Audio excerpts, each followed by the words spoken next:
सुप्रभात बच्चों, आज हम सब संस्कृत कक्षा छठी के पाठ 1 वर्णमाला के बारे में पढ़ेंगे। वर्णमाला शब्द 2 शब्दों को मिलाकर बना है, वर्ण और माला।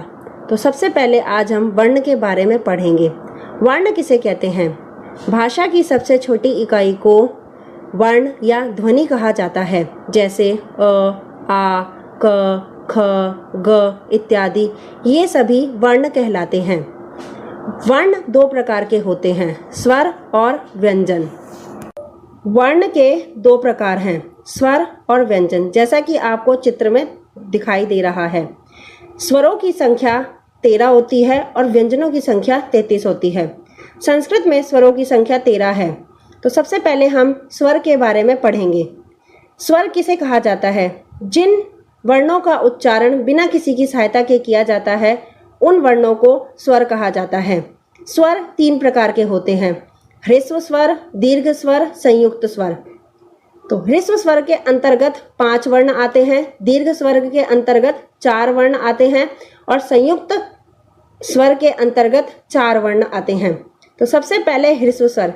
ह्रस्व स्वर वह होते हैं जिनको बोलते समय या उनका उच्चारण करते समय केवल एक ही मात्रा का समय लगता है, उनको ह्रस्व स्वर कहते हैं।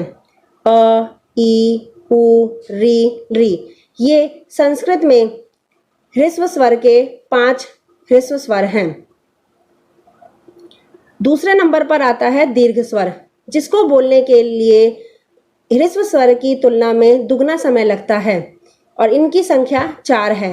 आ, ई, उ, री।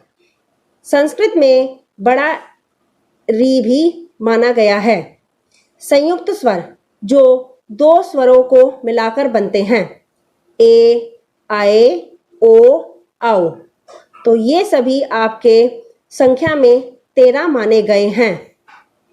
अब वर्ण का दूसरा भाग है व्यंजन। व्यंजन किसे कहते हैं? जो शब्द स्वरों की सहायता से बोले जाते हैं, उन वर्णों को व्यंजन कहा जाता है। व्यंजन के भी 3 प्रकार होते हैं, स्पर्श व्यंजन, अंतस्थ व्यंजन, ऊष्म व्यंजन, जैसा कि आपको चित्र में दिखाया जा रहा है। तो सबसे पहले आता है स्पर्श व्यंजन। स्पर्श व्यंजन के अंतर्गत 5 वर्ग आते हैं, कवर्ग, चवर्ग, टवर्ग, तवर्ग, पवर्ग। कवर्ग के अंतर्गत 5 वर्ण हैं, क, ख, ग, घ, ण। चवर्ग च, छ, ज, झ, ञ।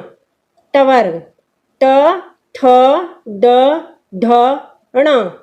तवर्ग त, थ, द, ध, न। पवर्ग प, फ, ब, भ, म।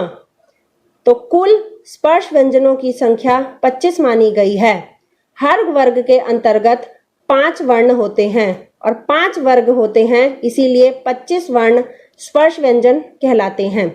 स्पर्श व्यंजन ये इसलिए कहलाते हैं क्योंकि क से लेकर म तक के वर्ण मुख के प्रत्येक भाग को स्पर्श करते हैं। अब दूसरे नंबर पर आता है अंतस्थ व्यंजन, जो कि 4 हैं, य, र, ल, व।